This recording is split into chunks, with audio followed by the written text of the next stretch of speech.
இதுவரை பல பேர் முதலமைச்சராக பதவியேற்றிருக்கும் திரு சி ஜோசப் விஜய் அவர்கள் ராமநாதபுரம் மாவட்டம் முத்துப்பேட்டை பகுதியை பூர்வீகமாக கொண்டவர் என்றுதான் நினைத்துக் கொண்டிருக்கிறார்கள். ஆனால் உண்மையை சொல்ல போனால் முதலமைச்சர் சி ஜோசப் விஜய் அவர்களின் சொந்த ஊர் தூத்துக்குடி மாவட்டம் ஒட்டப்பிடாரம் அருகே உள்ள கொம்பாடி தளவாய்புரம் எனும் கிராமம்தான். முதலமைச்சர் சி ஜோசப் விஜய் அவர்களின் தாத்தாவின் பெயர் சேனாதிபதி அலெக்ஸ் பிள்ளை, அவருடைய பாட்டி பெயர் லில்லி சேனாதிபதி. சேனாதிபதி பிள்ளை மற்றும் லில்லி தம்பதியினருக்கு ஆண்டனி சந்திரசேகர் மற்றும் ஒரு மகள் இருந்த சூழ்நிலையில் சேனாதிபதி பிள்ளை அவர்களின் சொந்த ஊர்தான் தூத்துக்குடி மாவட்டம் ஒட்டப்பிடாரம் தாலுகாவில் அமைந்திருக்கும் கொம்பாடி கிராமம். மேலும் விஜய் அவர்களின் பாட்டி லில்லி சேனாதிபதி பிள்ளை பிறந்த ஊர் திருநெல்வேலி மாவட்டம் வடக்கன்குளம் எனும் கிராமம். தூத்துக்குடி மாவட்டம் ஒட்டப்பிடாரம் அருகே இருக்கும் கொம்பாடி தளவாய்புரம் எனும் கிராமத்தில் ஒரு தேவாலயத்தையே கட்டியிருக்கிறார் விஜய் அவர்களின் தாத்தா சேனாதிபதி அலெக்ஸ் பிள்ளை.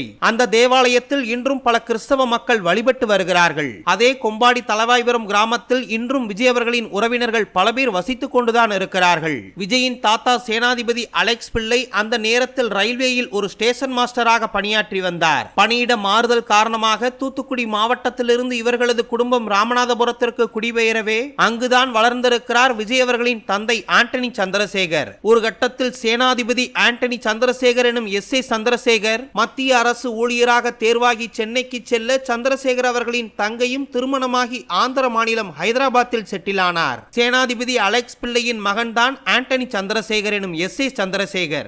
எஸ். ஏ. சந்திரசேகரும் மத்திய அரசு ஊழியராக பணியாற்றிக் கொண்டே சென்னையிலேயே இருந்து விட்டார். ஒரு கட்டத்தில் எஸ். எஸ். நீலகண்டன் முதலியார் அவர்களின் மகளான சோபாவை திருமணம் செய்து கொண்ட எஸ். ஏ. சந்திரசேகருக்கு ஜோசப் விஜய் மற்றும் ஒரு மகள் பிறந்த சூழ்நிலையில் சிறு வயதிலேயே அவரது மகள் இறந்து போக மகனையே தங்களது உயிராக வளர்த்திருக்கிறார்கள் எஸ். ஏ. சந்திரசேகரும் அவரது மனைவி சோபாவும். ஒவ்வொரு நாளும் முதலமைச்சர் சி ஜோசப் விஜயின் வரலாறு திரித்து எழுதப்படும் இந்த நேரத்தில் முதலமைச்சர் சி ஜோசப் விஜயின் சொந்த ஊர் தூத்துக்குடி மாவட்டம் ஒட்டப்பிடாரம் அருகே இருக்கும் கொம்பாடி என்பது அவரது உறவினர்களாலேயே ஊர்ஜிதப்படுத்தப்பட்டிருக்கிறது.